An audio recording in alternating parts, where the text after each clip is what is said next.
Diamond হারবারের বেতাজ বাদশা অভিষেক ব্যানার্জির ডান হাত তৃণমূল দুষ্কৃতী জাহাঙ্গীর খান ভোটের আগে বলেছিল পুষ্পা ঝুঁকেগা নেই, শুধু ঝোঁকেনি, দুর্মুষ হয়ে গেছে।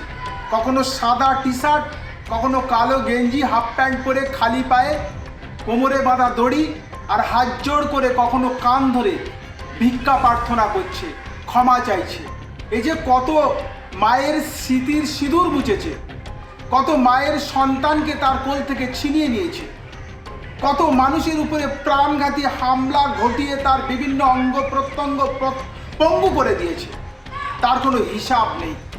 এইরকম ত্রাস সৃষ্টিকারী মানুষ, এদের উপযুক্ত বিচার হওয়া প্রয়োজন।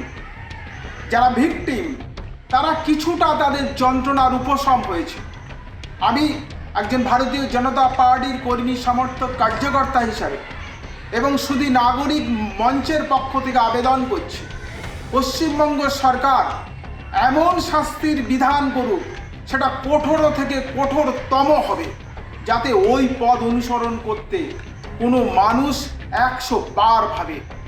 জাহাঙ্গীর খান এখন বুঝতে পারছে যে বাংলায় শাসকের আইন নয়, আইনের শাসন চলছে এবং এই আইন সবার জন্য সমানভাবেই বলবৎ থাকবে।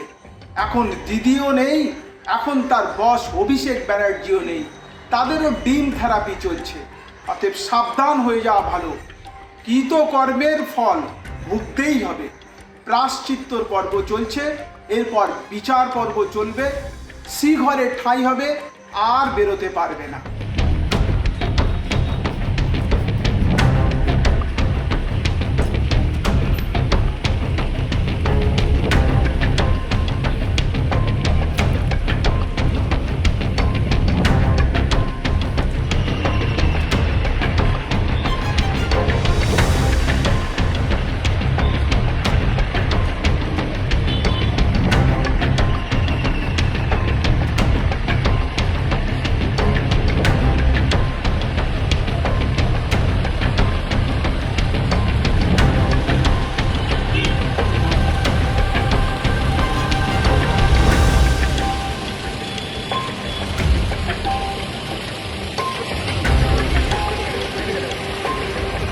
আমাদের ভিডিও ভালো লাগলে লাইক এবং শেয়ার করুন।